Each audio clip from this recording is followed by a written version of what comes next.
Halo Sobat Investor, Assalamualaikum, selamat datang kembali di channel Invest Saham. Oke guys, jadi pada video kali ini kita akan membahas penyebab kenapa IHSG dan juga saham-saham perbankan hari ini mengalami penurunan lagi. Apakah ini menjadi kesempatan entry yang cukup baik untuk kita bisa serok di harga murah? Nah, kita akan bahas pada video kali ini ya. Tapi sebelum lanjut, disclaimer on, video ini bukan ajakan jual beli saham, karena keputusan investasi tetap menjadi tanggung jawab pribadi masing-masing sebagai investor di pasar modal Indonesia. Setidaknya ada beberapa informasi yang cukup penting yang akan kita bahas di video ini, jadi silahkan teman-teman simak videonya sampai akhir. Yang pertama adalah neraca pembayaran Indonesia atau NPI ini mengalami defisit ya guys ya, sebesar 6 miliar US dollar pada kuartal 1 2024. Lalu untuk transaksi berjalan atau current account ya, pada kuartal 1 2024 juga tercatat defisit sebesar 2,2 miliar US dollar atau 0,6% dari PDB Indonesia. Sedangkan untuk transaksi modal dan juga finansial atau TMF juga mencatatkan defisit ya sebesar 2,3 miliar US dollar di kuartal 1 2024. Walaupun TB, TMF dan juga NPI mencatatkan defisit di kuartal 1 2024 dan tentu ini bukan sinyal yang bagus ya guys ya untuk ekonomi Indonesia, tapi defisit ini masih tergolong rendah dan terkendali di tengah situasi ketidakpastian global yang cukup tinggi, utamanya akibat suku bunga The Fed yang juga tinggi dan USD yang terus menguat dan mengakibatkan arus modal keluar dari Indonesia. Diharapkan pada kuartal 2 2024 nanti sudah bisa lebih baik lagi ya, dengan catatan tren pelemahan USD dan penguatan rupiahnya terus berlanjut. Setidaknya USD-nya tidak naik ya guys ya di atas 16 ribuan lagi. Ditopang oleh inflasi Amerika Serikat yang diharapkan juga bisa turun, serta kondisi di Timur Tengah dan konflik internasional yang lebih stabil lagi untuk kedepannya. Nah, itu adalah data ya guys ya dari ekonomi Indonesia yang ternyata mengalami defisit ya yang cukup besar pada kuartal 1 2024. Meskipun ya ini ada defisit, tapi kita melihat memang defisit ini masih cukup rendah dan terkendali. Lalu untuk informasi kedua adalah update berita guys ya, di mana terjadi kecelakaan helikopter yang menyebabkan Presiden Iran ini meninggal dunia. Kecelakaan helikopter menimpa Presiden Iran yaitu Ibrahim Raisi Minggu sore waktu setempat. Helikopternya jatuh di area pegunungan di perbatasan Iran dan juga Azerbaijan. Nah, banyak sekali investor yang sebenarnya khawatir guys ya dengan meninggalnya Presiden Iran akibat kecelakaan helikopter, karena mereka itu banyak yang berspekulasi bahwa ini adalah pembunuhan berencana. Tapi kalau misalkan kita lihat dan kita baca guys ya dari beberapa media online yang memberitakan hal ini, sebenarnya tidak ada indikasi adanya pembunuhan berencana gitu guys ya, atau mungkin ada sniper atau mungkin ada apapun itulah ya yang ada kaitannya juga dengan Israel.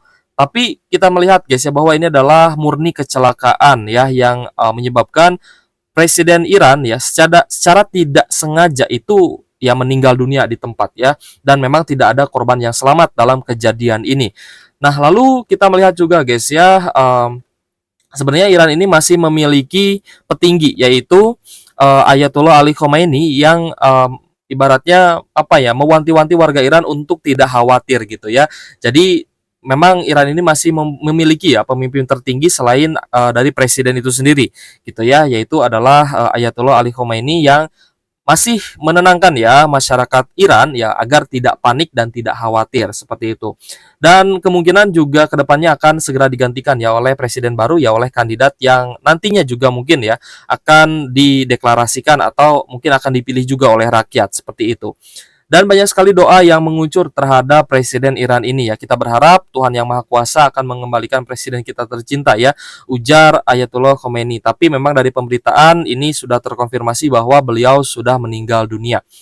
Oke guys, lalu militan Hamas dan juga Hutsi Yaman juga memberikan pernyataan bela sungkawa atas meninggalnya Presiden Iran. Sedangkan Israel ya guys ya, ini malah terfokus terhadap siapa yang akan menjadi Presiden Iran pada selanjutnya, pada periode selanjutnya setelah meninggalnya Ibrahim Raisi gitu guys ya.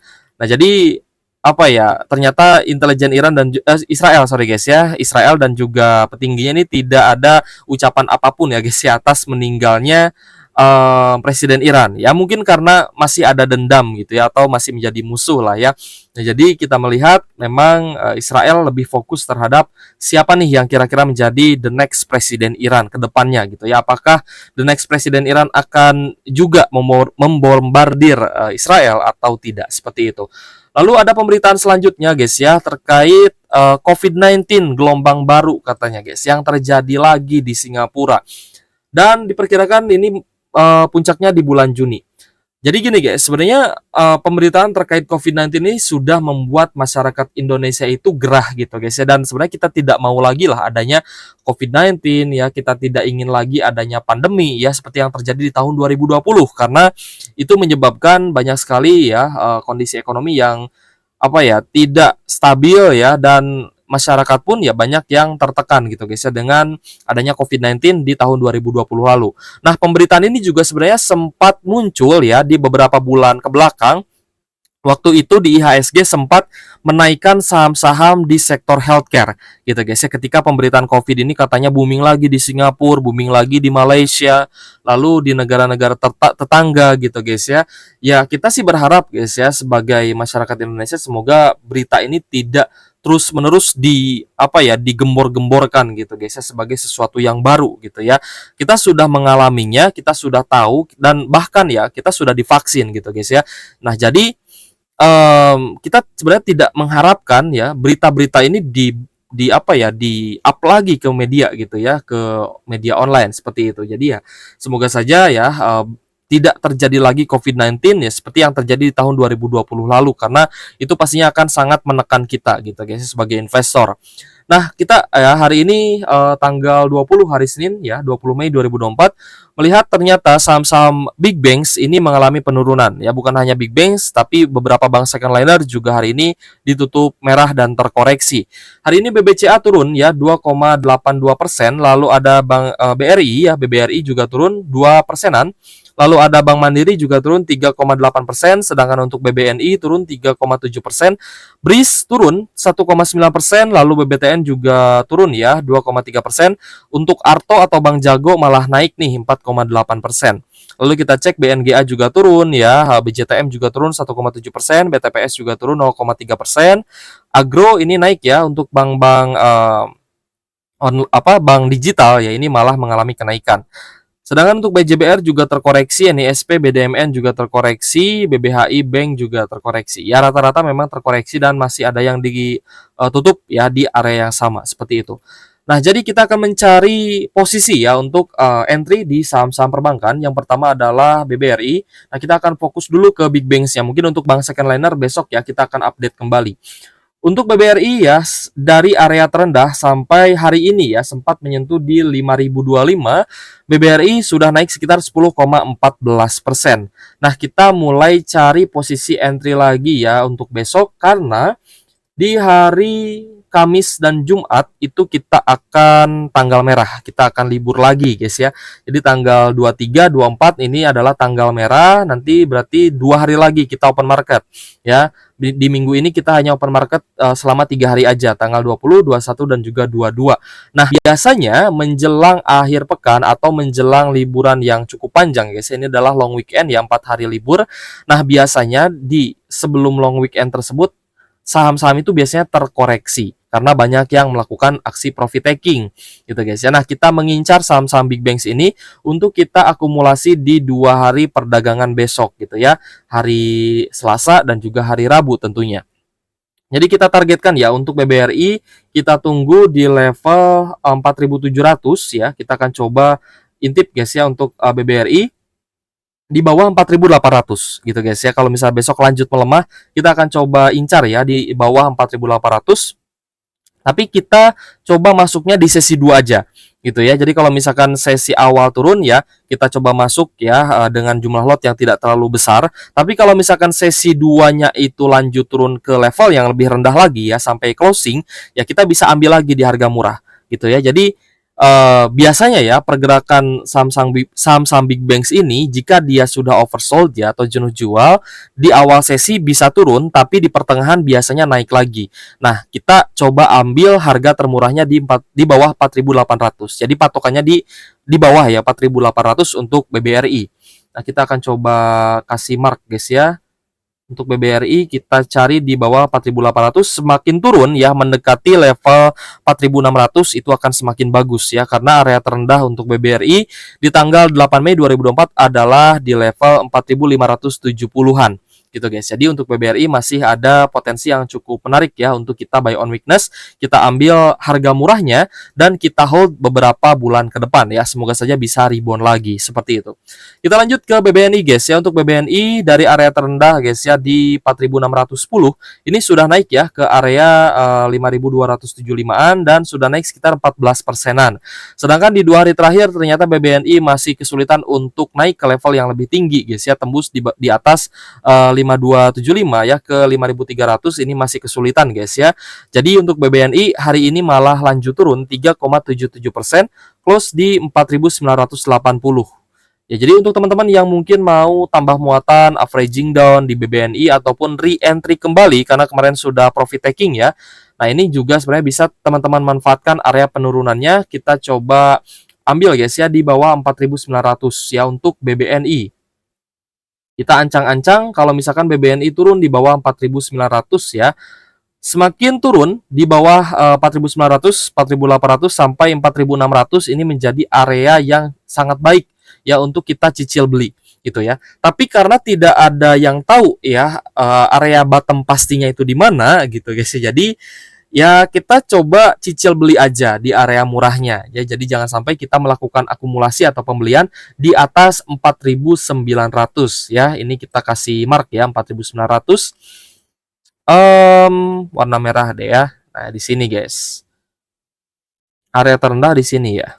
Oke guys, kita lanjut ke Bank Mandiri ya. Untuk BMRI juga sudah naik guys ya dari area terendahnya. Area terendahnya kemarin di 6.050 ya, sempat naik ke 6.650, sudah naik sekitar 9,92% dan hari ini lanjut penurunan ya, sekitar 3,80%. Sempat turun hari ini ke area low di 6.200 tapi closing di 6.325. Nah, ini berarti sudah ada buyer nih yang mulai tertarik dengan penurunan Bank Mandiri gitu guys ya. Jadi untuk BMRI kalau misalkan besok masih lanjut turun guys ya, entah itu di awal sesi 1 atau di akhir sesi 2 ya, kita timingnya itu di awal sesi 1 ya. Jika memang dia langsung open gap down turun anjlok itu biasanya sih saya langsung cicil. Tapi kalau misalkan di awal sesinya naik ya saya biasanya wait and see dulu. Lalu kalau misalkan di sesi 2 ya menjelang penutupan itu dia lanjut turun ya dan tidak bertahan di atas, itu biasanya saya masuk ya kalau misalkan dia turun di sesi 2. Tapi kalau misalkan di sesi 2-nya ada kenaikan, biasanya saya hold, saya tidak melakukan pembelian ketika naik gitu guys ya. Jadi untuk BMRI kita akan coba tunggu di bawah 6.200 ya. Kita tunggu Bank Mandiri turun di bawah 6.200 ya, karena hari ini sebenarnya ada pantulan di dia mantul ya di 6.200, dia langsung naik lagi ke 6.325 seperti itu. Jadi menarik jika Bank Mandiri bisa turun di bawah 6.200 ya. Kita lanjut ke saham BBCA guys. Untuk Bank BCA dari area terendahnya di 9.200 ya pada 2024 ini sudah naik ya ke level 9850 ya guys ya. Jadi sudah naik sekitar 7%-an untuk BBCA dan ini menjadi penurunan yang paling rendah dibandingkan saham-saham perbankan lainnya. BBCA hanya turun sekitar 11% ya dari area all time high ke area terendah di tahun 2024. Nah, untuk BBCA ya kita cek hari ini turun 2,82%, close di 9.475. Jika besok lanjut turun ya kita coba tunggu di sekitar 9.350 sampai 9.200. Jadi teman-teman jangan beli di atas 9.300 ya. Jangan beli di atas 9.400. Kalau misalkan BCA masih punya potensi turun, lebih baik kita wait and see, tunggu di 9.350 dan selanjutnya kita bisa buy on weakness lagi di 9.200-an gitu guys ya. Ini untuk BBCA seperti itu. Nah, kembali lagi disclaimer on ya, video ini bukan ajakan jual beli saham dan seluruh keputusan investasi tetap jadi tanggung jawab pribadi masing-masing guys. Nah, di sini kita akan kita coba ya untuk mencari area yang cukup bagus untuk entry kembali di saham perbankan.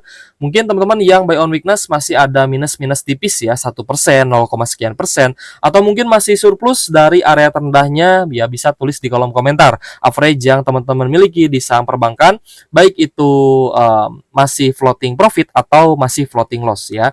Teman-teman kalau misalkan di channel Invest Saham ini boleh terbuka dan berdiskusi ya di kolom komentar seperti itu. Oke guys, jadi beberapa saham ya hari ini sudah kumdet dividen ya. Ada PTBA hari ini kumdet tanggal 20 Mei 2024.